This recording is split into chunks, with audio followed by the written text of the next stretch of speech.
Marami ang nagtatanong at naguguluhan sa tinatawag na in-season tournament ng NBA ngayon. Sa ating content ngayon mga idol, ipapaliwanag natin kung ano ang in-season tournament at kailan ito matatapos.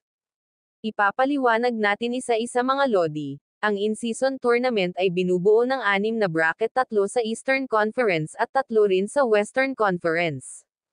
Bawat bracket o grupo ay may tig-5 membro na team at bawat membro na team ay magkakaroon ng single elimination o single round robin na kung saan maglalaban sila ng isang beses lang. Kung sino ang may pinakamataas na panalo kada grupo ay ang mag-advance sa quarterfinals.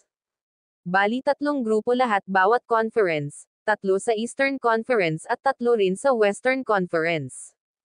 Bawat conference ay may 3 grupo na ABC. Ang pag-select ng grupo o bracket ay base yan sa kanilang team standings last season 2022-2023 season.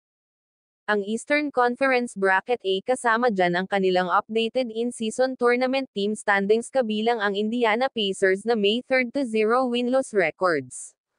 Cleveland Cavaliers 2-1 win-loss records. Philadelphia 76ers na may 2-2 win-loss records. Atlanta Hawks na may 1-2 win-loss records at Detroit Pistons na may 0-3 win-loss records. Sa Eastern Conference Bracket B naman tayo kabilang ang Milwaukee Bucks na may 2-0 win-loss records. Miami Heat na may 2-0 win-loss records. New York Knicks 1-1 win-loss records.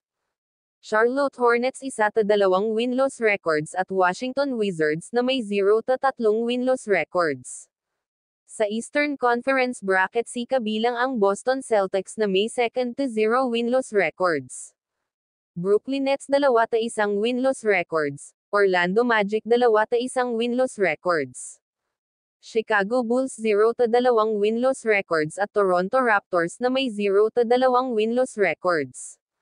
Dadako naman tayo sa Western Conference Bracket A na kung saan kabilang ang Los Angeles Lakers na may 4-0 win-loss records. Nag-advance na po for quarterfinals ang Lakers, kabilang din sa Bracket A ang Phoenix Suns na may 2-1 win-loss records. Utah Jazz 2-2 win-loss records, Portland Trail Blazers na may 1-3 win-loss records at Memphis Grizzlies na may 0-3 win-loss records.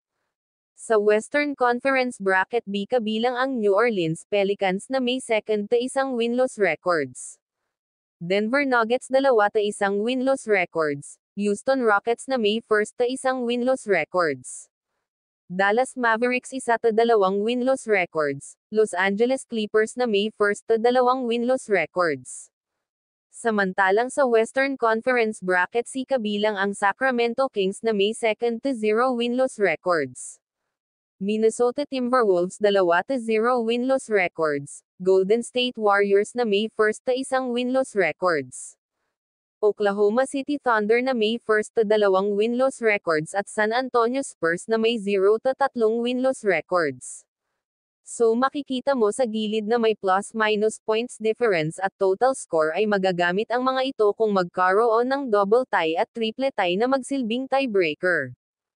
Higit sa lahat magagamit ang points difference at total score sa pagpili ng wildcards na mapasama sa quarterfinals in case of double tie or triple tie. Kasi sa tournament na to 6 lang na number 1 sa kada team bracket ang mag-advance sa quarterfinals so ang pagpili ng dalawang wildcards ay babatay doon sa total points at points difference sa kanilang 4 na laro sa elimination rounds. Ang quarterfinals nito ay knockout system. Ang semifinals ay knockout system din at 1 game lang ang championship. At ang mag-champion ay makakatanggap ng $500,000 each player at second prize naman ay $200,000 at ang nakaabot ng semis na natalo ay tig $100,000 kada players ng team. May tig $50,000 naman yung mga natalo sa quarterfinals.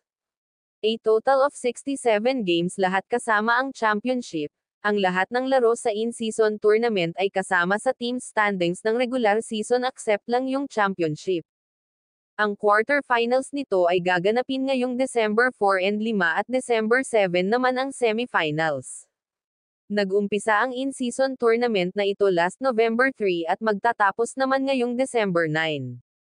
2023 na kung saan dito mangyayari ang championship game. Na may premyo na $500,000 cash with trophy pero ang championship game na gaganapin dito ay di kasali sa regular season standings. Pati ang score at ang statistics ng player ay di kasali sa regular season statistics niya. Pero yung mga laro sa semifinals at quarterfinals ng in-season tournament ay kasali sa regular season standings at statistics ng players. Ang pagpili ng MVP dito sa in-season tournament ay base sa kanilang statistics sa elimination, quarterfinals at semifinals ng in-season tournament. Makikita mo at malalaman mo ang kaibahan ng mga laro sa in-season tournament compared to regular season games sa pamamagitan ng kanilang jersey at home court na gagamitin. Mayroong designated jersey ang bawat team para sa in-season tournament at mayroon din silang designated floor designs bawat team na kung saan colorful masyado, at ang in-season tournament ay Tuesday at Friday night lang ang schedule kada laro sa elimination, sa kanilang oras yan sa Amerika o Eastern Time pero hanggang December 9 lang ang in-season tournament. Kung may mga hindi naunawaan kayo mga idol ay i-comment nyo lang sa baba.